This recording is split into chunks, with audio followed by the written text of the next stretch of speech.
અંજાર શહેરને ગુજરાત રાજ્ય માર્ગ વાહન વ્યવહાર નિગમ તરફથી વધુ એક મહત્વપૂર્ણ સુવિધાની ભેટ મળી છે।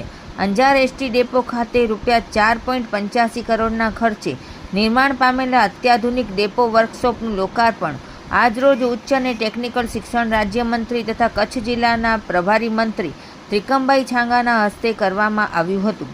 રાજ્ય સરકાર દ્વારા ડેપો વર્કશોપના આધુનિકીકરણ માટે મંજૂર કરાયેલી યોજનાના ભાગરૂપે ભુજ વિભાગના અંજાર મુકામે 18,042 ચોરસ મીટરના વિશાળ વિસ્તારમાં આ નવું વર્કશોપ તૈયાર કરવામાં આવ્યું છે।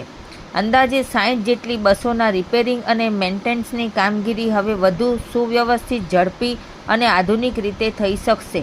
નવા વર્કશોપમાં ડેપો મેનેજર ઓફિસ, વહીવટી કચેરી, સ્ટોર રૂમ, બેટરી તથા ટાયર વિભાગ, ઇલેક્ટ્રિકલ રૂમ, રિપેરિંગ રેમ્પ, આધુનિક વોશિંગ સિસ્ટમ સહિતની સુવિધાઓ ઊભી કરવામાં આવી છે। ઉપરાંત ડ્રાઈવર અને કંડક્ટરો માટે આરામદાયક રેસ્ટરૂમ તથા શૌચાલયની વ્યવસ્થા પણ ઉપલબ્ધ કરવામાં આવી છે।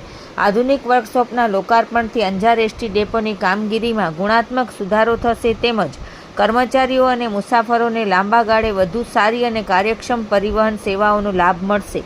આ લોકાર્પણ પ્રસંગે ગુજરાત રાજ્યના મંત્રી ત્રિકમભાઈ છાંગા, તાલુકા પંચાયતના પ્રમુખ સંદીપભાઈ ચાવડા, અંજાર મામલતદાર ભગવતીબેન ચાવડા, અંજાર શહેર પ્રમુખ હિતેનભાઈ વ્યાસ, કચ્છ જિલ્લા ભાજપના કોષાધ્યક્ષ Sureshbhai, Anjar ST depot manager AR Samda, Vasantbhai Kodrani, Denibhai Shah, Tusharbhai Jhalariya, Pareshbhai Malsatar, Ashishbhai Udvani, Prakashbhai Lodariya, DA Chauhan, વહીવટી અધિક્ષક ભુજ, RA પાઠક, એન્જિનિયર નરેશભાઈ થારુ, ગોપાલભાઈ વીરા તેમજ બહોળી સંખ્યામાં બીજેપીના કાર્યકરો, હોદ્દેદારો, સમાજના આગેવાનો તેમજ એસટી વિભાગના કર્મચારીઓ ઉપસ્થિત રહ્યા હતા।